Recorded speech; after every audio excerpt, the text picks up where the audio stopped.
Iniciando grabación.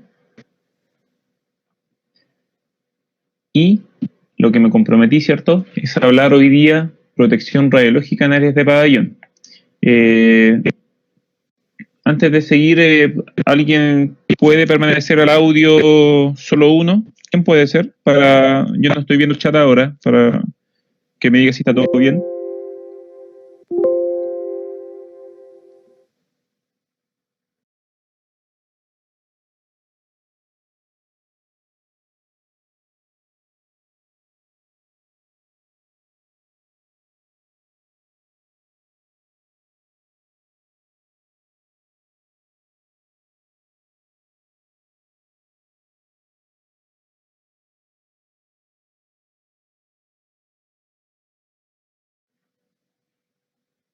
¿Quién dijo yo? Pancho, Daniel, delegado, quien sea, Daniel. Bueno, delegado. Daniel, ¿usted puede permanecer al audio? Ya, profe, yo me quedo. Súper, en caso de que voy haciendo un par de preguntas, en caso de que algo no se vea. Por ejemplo, ¿se ve la diapositiva ahora? Sí. Súper. Cámbiala a ver si se ve. ¿Cambia? Sí, está bien. Entonces voy a iniciar el video para que no crean que hay otro profesor dando la clase, ¿cierto? Que soy yo. Acá estoy, ¿cierto? Y partimos la clase. Hoy me comprometí a revisar protección radiológica en áreas de pabellón. Este es un aspecto muy importante porque sin duda trabajamos con radiaciones ionizantes y a diferencia de otras especialidades, estamos en el lugar en el cual se emiten. O sea, tenemos que estar ahí, necesariamente porque el tratamiento, diagnóstico y tratamiento de patologías endovasculares implica que los personajes involucrados estén en el lugar donde se emiten radiaciones. Si no, esto no tiene sentido. Una pregunta para ustedes. Por ejemplo, hablemos de radioprotección. Un paciente se realiza una coronariografía con un tiempo de fluoroscopía de 1.5 minutos y otro paciente se realiza una angiografía cerebral con un tiempo de 1.5 minutos de fluoroscopía. Convengamos que ambas fluoroscopías fueron fluoroscopías bajas, fluoroscopía 15 cuadros por segundo, la misma fluoroscopía. Pregunta para ustedes, y les voy a hacer la encuesta. ¿Qué paciente recibió más dosis de radiación? Les voy a hacer la encuesta de inmediato. Paciente de dosis de radiación primero va a ser. Paciente de coronariografía que tuvo 1.5 minutos de fluoroscopía o paciente de angiografía cerebral. ¿Qué creen ustedes?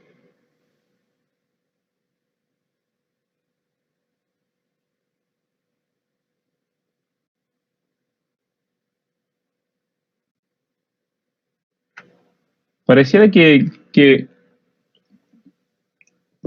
sienten que la coronariografía, quizás, no sé por qué motivo, o tienen un motivo en particular, pareciera que está ganando, ¿cierto? Muchos opinan que la coronariografía, en definitiva, irradió más al paciente, siendo que era el mismo tiempo de fluoroscopía, ¿vale? Vamos a hacer otra pregunta. Luego que respondamos a 3 preguntas, les explico. ¿Qué paciente tiene mayor riesgo radiológico? Volvamos a la pregunta. Otra vez la pregunta. ¿Qué paciente tiene mayor riesgo radiológico? Vamos a agregar una tercera opción. O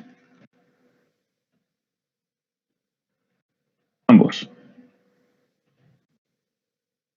¿Pueden contestar nuevamente? Mira, o sea, dicen que es curioso, a pesar de que la coronariografía decían que irradiaba más, el mayor riesgo radiológico lo tiene el cerebro, en una angiografía cerebral, según la tendencia que yo veo ahora. Y si vamos a la diapositiva y resolvemos la última pregunta, ¿en qué situación existe más riesgo radiológico para nosotros personal ocupacionalmente expuesto, podríamos resondear, ¿cierto? Y entonces, coro o cerebro. Voy a resumir acá. Riesgo OE. ¿Dónde habrá más riesgo con nosotros?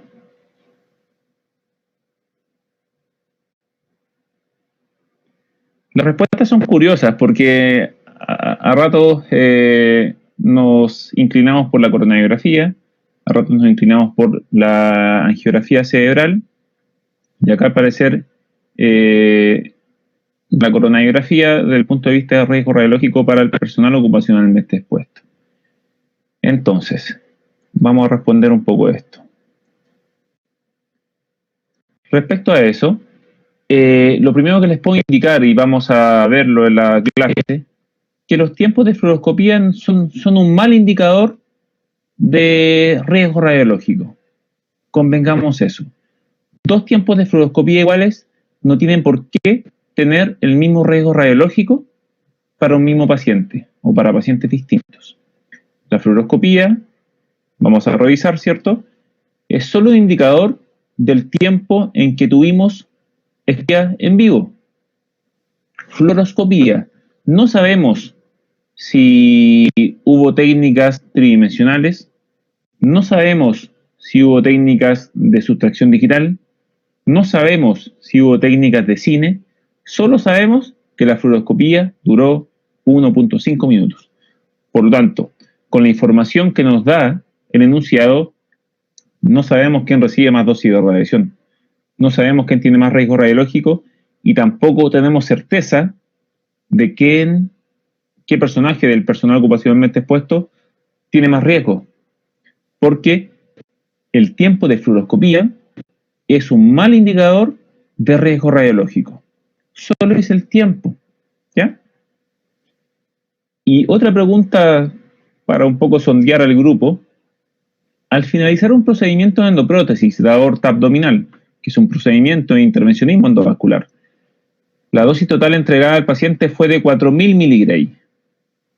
Pregunta a ustedes, ¿existe riesgo radiológico para el paciente y para el personal? Vamos a sondear, ¿cierto? ¿Qué riesgo radiológico? ¿No ve el chat, profe? A ver.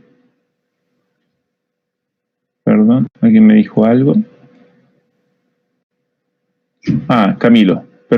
Había levantado la mano, Camilo, no alcancé a ver. Dice, profe, en la coro salía más proyección en el mismo tiempo por el movimiento, no se ve el chat. Perfecto, yo lo estoy viendo ahora. Efectiva, o sea, en las coronariografías vamos a ver la clase del día jueves, que las proyecciones radiológicas son más o menos constantes, son 2 a 3 para coronaria derecha y 4 a 5 para coronaria izquierda. Total, no más de 9 proyecciones para hacer un estudio completo. En angiografía cerebral hacemos muchas más proyecciones para cada arteria. Ahora, no hay proyecciones para un mismo tiempo. Es más, en angiografía cerebral se ocupa un equipo biplano y en ese caso sí hay más proyecciones al mismo tiempo. En el caso de coronariografía, solo se ocupa un equipo monoplano, es decir, con un solo arco. ¿Sí? ¿Respondí, Camilo, su pregunta?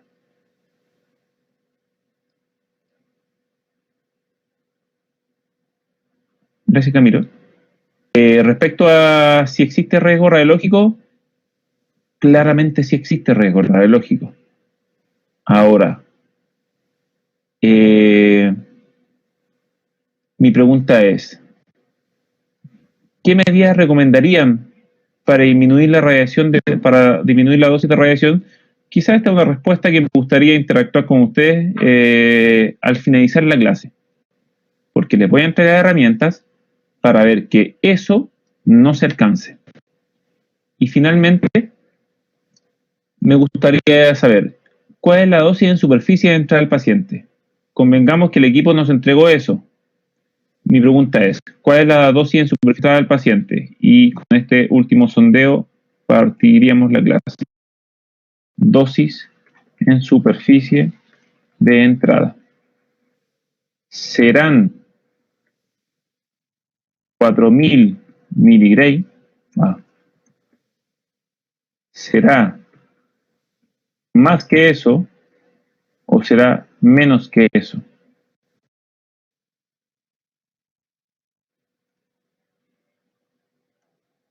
El equipo me dice que son 4000 miligray.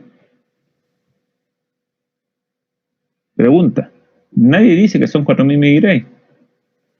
Algunos creen que sí en el intervencionismo. Hay gente que trabaja en intervencionismo cree que sí. Hay otros que creen que no. Hay otros que creen que es más. Algunos dicen que es menos. Ojo, va ganando menos. Y parece que la tendencia es que opinan que es menos dosis de radiación. Vamos a ver con la clase, y creo que ya puedo responder un poco. Vamos a ver con la clase, en un par de diapositivas más, que eso depende de algunos factores, que lo vamos a conocer. ¿Sí? Gracias, chicos, por la participación. Cada vez que quieran participar, ¿cierto? Levantan su mano, yo les puedo dar la palabra. Voy a seguir con la diapositiva. La diferencia, ¿cierto? Nosotros cuando... ¿En qué nos diferenciamos, ¿cierto? De radiología osteopulmonar? Cuando posicionamos al paciente, interactuamos con él, hacemos la posición radiológica, ¿cierto? Este paciente tiene una posición en el estativo y luego, durante la exposición, solamente queda un paciente. ¿Dónde están los tecnólogos? Están escondidos un poco, ¿cierto? Detrás de su biombo plomado, porque justamente queremos utilizar este haz de radiación para generar una imagen en el paciente y nosotros nos escondemos. Esta es la conducta que hacemos habitualmente. A diferencia de lo que vieron anteriormente, los personajes que están involucrados en el intervencionismo endovascular están dentro de la sala. El equipo se encuentra acá. Hay algunas superficies blindadas que las vamos a conocer, pero todo sucede dentro de la sala de angiografía. Por lo tanto, las medidas son distintas. Por ejemplo, acá es un escenario durante un procedimiento de terapia endovascular. Y como el personal se encuentra dentro de este ente, percibe la radiación dispersa, de alguna forma, que quien dispersa es el paciente justamente, y la dispersa en varias direcciones. Por lo tanto, de alguna forma, todos percibimos radiación dispersa durante un procedimiento de intervencionismo endovascular. Ahora, ¿qué tanta radiación va a ser? Convengamos que la dosis permitida, según las legislaciones internacionales, que las legislaciones chilenas son un poco antiguas respecto a eso, estaban modificándolas, entiendo yo, pero creo que aún no ha salido nada oficial, permitían estar expuestos a no más de 50 milisieverts al año. Una persona que estaba ocupacionalmente expuesto. Un paciente que se realiza angiografía coronaria, solamente una angiografía coronaria, un método diagnóstico, puede percibir cerca de 6 a 8 milisieverts. Si a eso le sumamos una intervención coronaria, que lo vamos a conocer en muchos papers como coronary PCI, que es una intervención coronaria percutánea, puede llegar a recibir cerca de 16 milisieverts.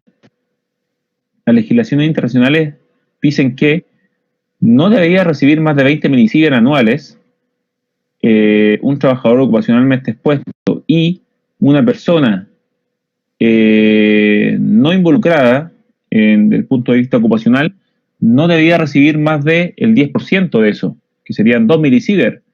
Este paciente recibió cerca de 20, mucho más en realidad, 24 milisieverts eventualmente en una intervención coronaria. Por lo tanto, las medidas de protección radiológica deben ser especiales en este caso, porque son exámenes que en un corto periodo de tiempo entregan suficiente dosis de radiación para o bien gatillar un efecto estocástico en el tiempo o un efecto determinístico tipo acumulativo, ¿cierto? Por acumulación de dosis. Recordemos, ¿cierto?, que las aplicaciones médicas son la fuente principal de exposición artificial a la población.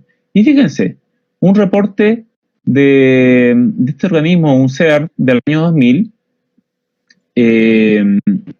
mostraba que el promedio anual para persona común y corriente era de 2.8 milisieverts anuales, mientras que, y miren las exposiciones médicas, correspondían a estos 0.4 milisieverts, ¿cierto?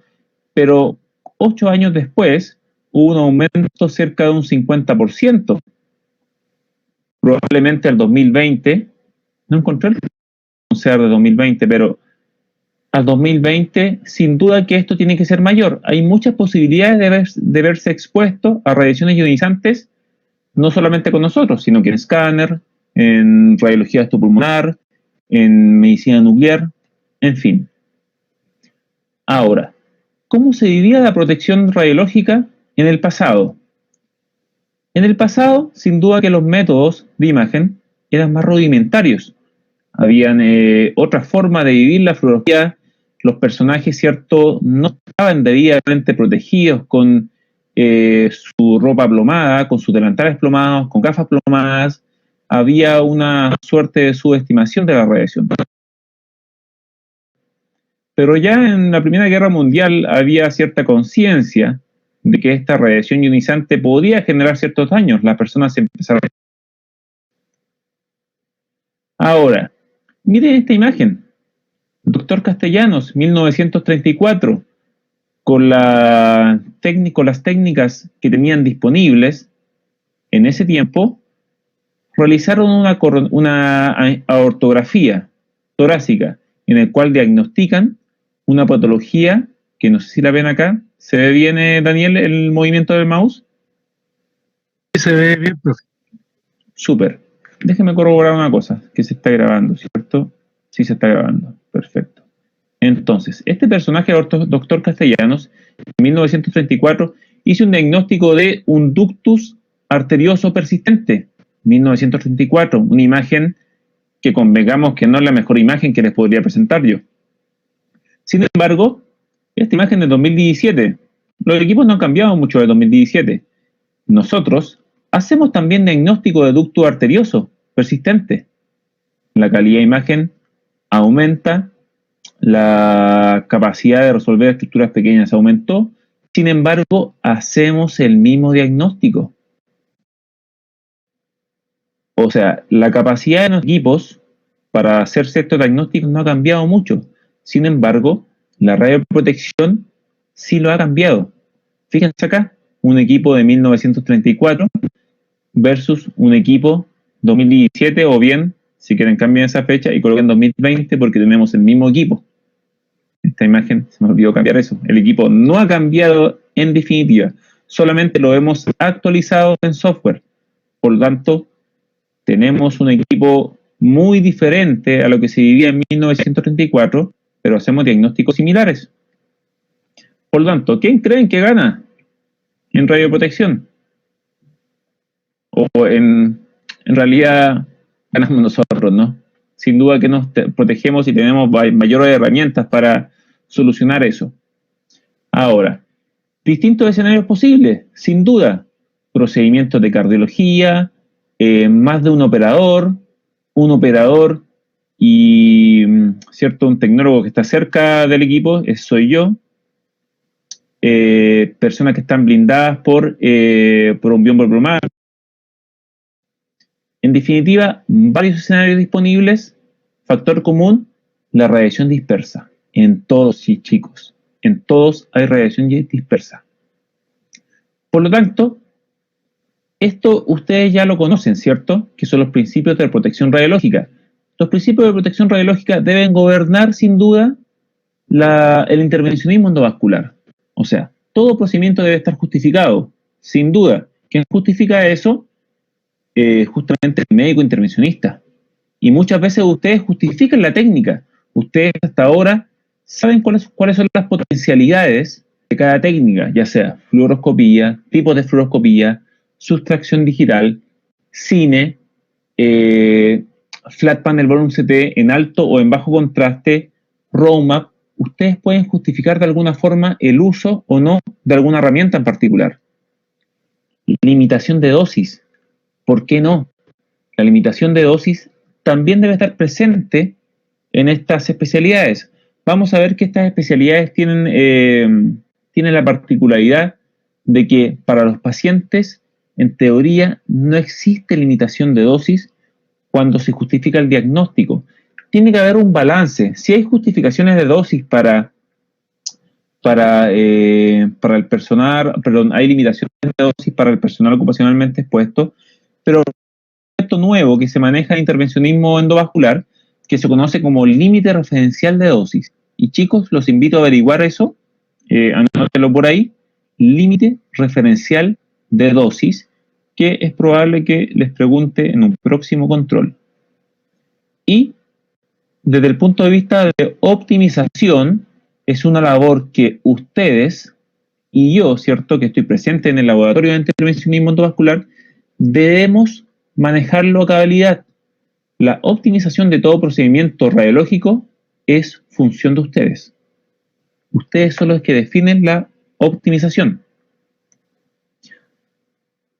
Nuevamente, elementos de clave de radioprotección, distancia, tiempo, blindaje, se viven, se usan en el intervencionismo endovascular. ¿Qué les quiero decir? Que la justificación, cierto, que los principios de protección radiológica y los elementos claves de protección radiológica existen en el intervencionismo endovascular. Sin duda. ¿Se viven mucho más que en otras especialidades? Sí, se viven mucho más. Vamos a ver cómo se aplica cada uno de ellos particularmente. Convengamos algo, que mientras exista un tubo de rayos X, existe un haz primario hacia el paciente, y este paciente es quien dispersa la dosis de radiación, que corresponde al scatter. Ese scatter es el que nosotros percibimos y es el que percibe el paciente también. Por lo tanto, el paciente percibe haz primario y scatter, mientras que nosotros percibimos solamente scatter, a no ser que el intervencionista, por algún motivo, tuviese su mano, ¿cierto?, entre el haz primario. Pero habitualmente es solo el scatter en que nos perjudica al personal ocupacionalmente expuesto. Y la radiación de fuga, que debiera estar controlada, en teoría también nos podría influir. A diferencia de este esquema que está presente acá, el tubo de rayos X se encuentra abajo del paciente. En el caso de fluoroscopía, como se ve acá, rayos X por acá abajo, detector de radiación, que en este caso es un flat panel, el intervencionista que se encuentra por acá, ¿cierto? Intervencionista, su mesa, nosotros estamos por acá en una parte que evidentemente no estoy en esta foto porque yo soy yo el que saqué la foto, pero mi posición es acá, es a los pies del paciente, estoy lejos de la fuente de radiación. Este es un arco, ¿cierto? Este es un equipo monoplano, Philips, y estos son sus elementos blindados. Ahora, fíjense, el operador está pendiente de esto.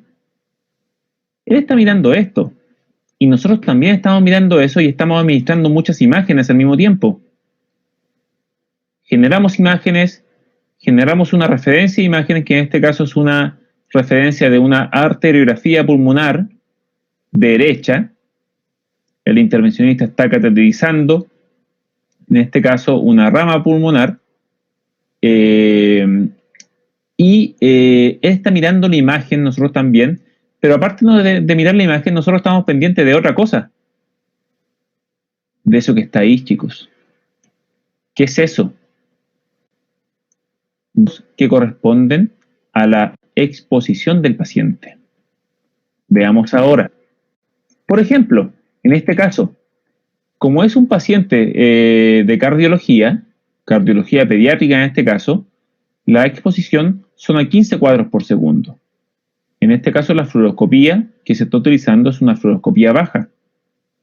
El tiempo de fluoroscopía en este caso, que hemos estado utilizando, han sido 29 minutos con 28 segundos. La tasa de Kerma, vale decir, la cantidad de energía por segundo es 0.03 miligray por segundo y el tiempo necesario, este gráfico indica acá, el tiempo necesario para generar un efecto determinístico en el paciente son 930 minutos, porque este es un paciente muy pequeño. A pesar de que llevamos mucho tiempo de fluoroscopía, tan solo llevamos 84 miligray.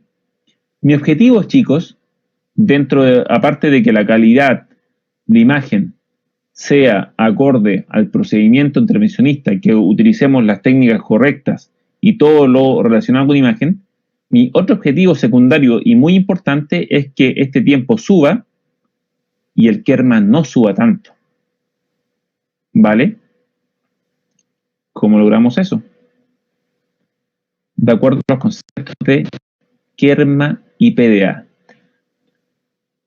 Todos los equipos de intervencionismo endovascular obligatoriamente nos entregan 3 datos: tiempo de fluoroscopía, Kerma y PDA. Es algo así como cuando uno maneja un auto, uno tiene que saber a la velocidad en la que va, uno debe saber cuánta benzina le queda.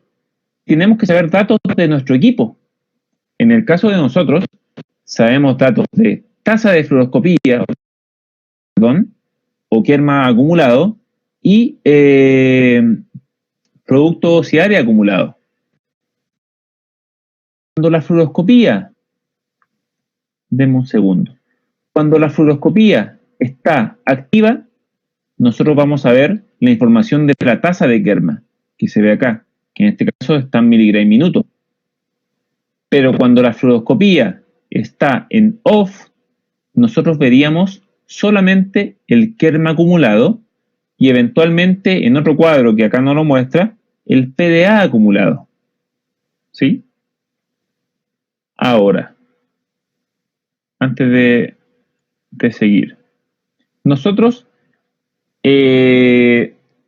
tenemos siempre el concepto de Kerma y PDA en nuestra pantalla del equipo. Ahora, ¿qué es cada cosa? Bueno, pensemos lo siguiente, el siguiente esquema. En el siguiente esquema tenemos una fuente de radiación, tenemos 2 colimadores, ¿cierto? Que podrían ser nuestro control secundario de colimación. Tenemos esta cámara de transmisión que está midiendo la dosis de radiación. Siempre hay una cámara de transmisión que está a la salida del tubo, que mide el producto diaria siempre. Esa cámara de transmisión lo atraviesa el haz de radiación.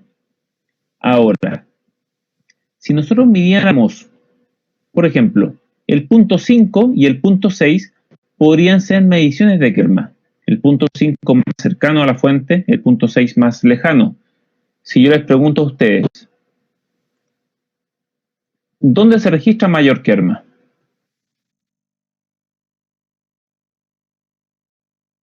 ¿En el punto 5 o en el punto 6?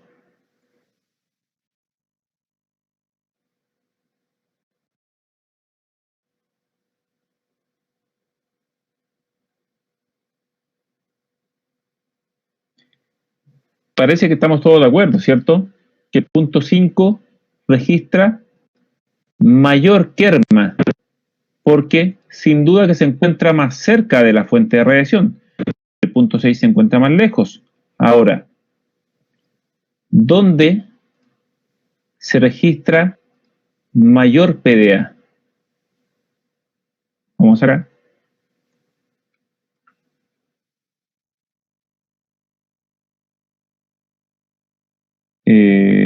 No lo hice, parece, o sí lo hice. A ver, mayor PDA. Punto 5, punto 6.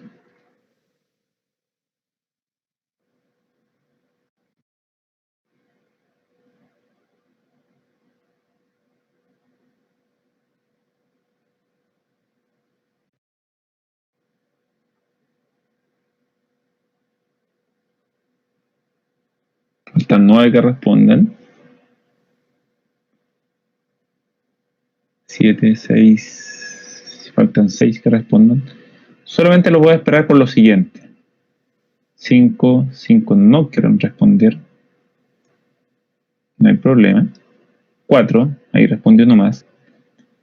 La respuesta correcta en este caso era que ninguno respondiera. Porque no es ni el 5 y no es el 6. El producto dosis área, chicos, se mantiene constante a pesar de la distancia. Fíjense, el producto dosis área depende de la distancia. O sea, perdón, no depende de la distancia. No depende de la distancia. Porque es un producto dosis por área. O sea, si en este caso, en el punto 5, la dosis era mayor y en el punto 6 la dosis era menor, ustedes entendían esto de acuerdo a la ley inversa de los cuadrados, ¿cierto? Que es una ley, es un cálculo simple en el cual a partir de una función cuadrática uno sabe que la dosis disminuye con el cuadrado de la distancia. Perfecto, se entiende y todos entendieron que el kerma era mayor en el 5 y menor en el 6. Pero ¿qué pasa con el área? ¿A qué me refiero con el área? A eso y a esto. Si yo dibujara ese cuadrado que está acá, sería un cuadrado así en el caso del 5 y en el caso del 6, sí, más grande. Ahora, ¿qué tan más grande es ese cuadrado, el del 6, respecto al 5? La misma proporción en que la dosis cambió acá. Por lo tanto, la dosis es mayor acá, pero su área es menor. La dosis es menor acá, pero su área es mayor. Por lo tanto, el producto dosis-área, en términos prácticos, es independiente de la distancia a la cual se mide. Es por eso que el producto dosis-área se mide en una cámara de transmisión que está a la salida de la radiación colimado. O sea, mide la dosis que llegó acá en un área conocida. Y ese producto dosis área es el producto dosis área que recibe el paciente. Ahora, ¿cómo interactúan estas dos cosas? Interactúan de la siguiente forma. Miren, chicos, miren este esquema que está acá. Tenemos un tubo de rayos X abajo del paciente, tenemos un haz filtrado, ¿cierto? Recuerden que la filtración espectral es muy importante en radiología intervencional. Tenemos un haz, luego se filtró un haz colimado, tenemos un paciente isocentrado, por lo tanto, acá estaría nuestro arco, ¿cierto? Acá no alcanzo a dibujarlo hacia arriba porque sigue, ¿cierto? Y el isocentro de nuestro arco estaría ahí, justo en el target. En este caso sería, por ejemplo, una angiografía cerebral, quizás. Y en esta configuración existe un punto que se denomina IRP Position o Interventional Reference Point o punto de referencia intervencional. Ese punto de referencia intervencional se ubica 15 centímetros bajo el isocentro. ¿Sí? Justamente cuando tú isocentras un paciente, la mayoría de las veces la espalda del paciente, que es por donde ingresa la radiación, coincide con el punto de referencia intervencional. La mayoría de las veces, no siempre. Por lo tanto, ese punto de referencia intervencional es muy importante, porque en ese punto de referencia intervencional se mide el kerma en aire. Y ese kerma en aire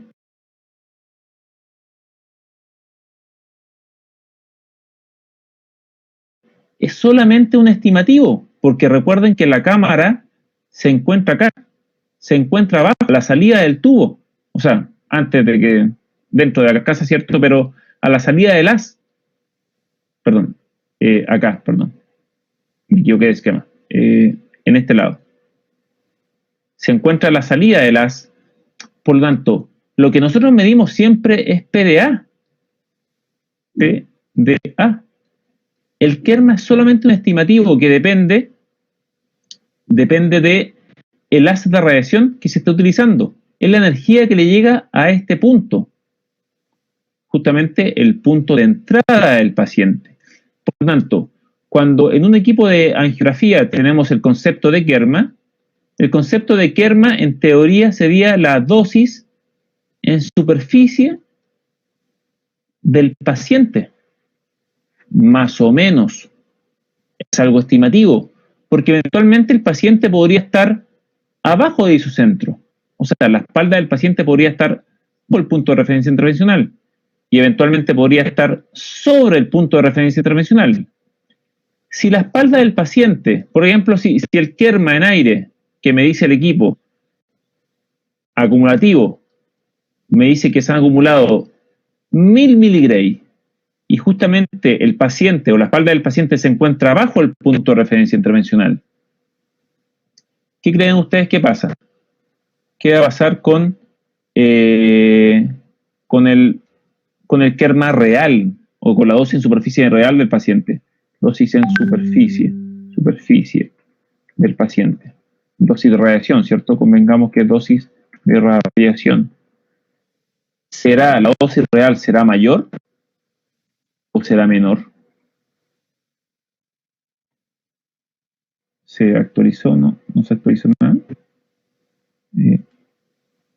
No. A ver. Perdón. Voy a compartir en otra pantalla. Sí, se actualizó. ¿Actualizó el sondeo? Yo no lo veo. A ver, lo voy a... Sí, está actualizado. Deme un segundito. Sondeo, opción múltiple, ¿cierto? Dosis en superficie de entrada. Dijimos que si el paciente o si la espalda del paciente estaba bajo el punto de referencia intervencional, la dosis iba a ser mayor o iba a ser menor a lo que me dice el equipo. Mayor.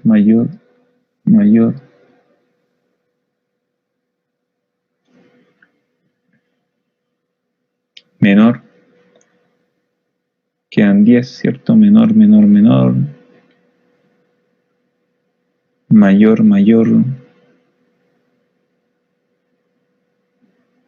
Alguien cambió su respuesta, parece. Veo que hay una tendencia, ¿cierto? Mayor. Quedan 6 y supongo que van a estar distribuidos más o menos como así. ¿Alguien me pregunta algo? Parece. Camilo, le otorgo la palabra, por favor. O quien lo puede escribir, como guste. Perfecto. Lo voy a graficar. Voy a graficarlo nuevamente. Yo les decía lo siguiente. El equipo de angiografía tiene un monitor, una pantalla. Y en esa pantalla, dentro de otras cosas, ¿cierto? Está la imagen del paciente, que sería un pacientito acá, por ahí. Pero aparte me dice que el Kerma es 1000. Y el PDA vamos a tocarlo luego. Pero el Kerma me dice que es 1000, o sea, me dice que hay 1000 en este punto. Yo les pregunto, si el paciente, porque recuerden que la altura de la mesa, o sea, quizás se me olvidó decirle eso, pero la altura de la mesa es variable. La mesa dentro de un servicio de angiografía, la altura es variable, la mesa es flotante. Como una mesa flotante puede variar de altura,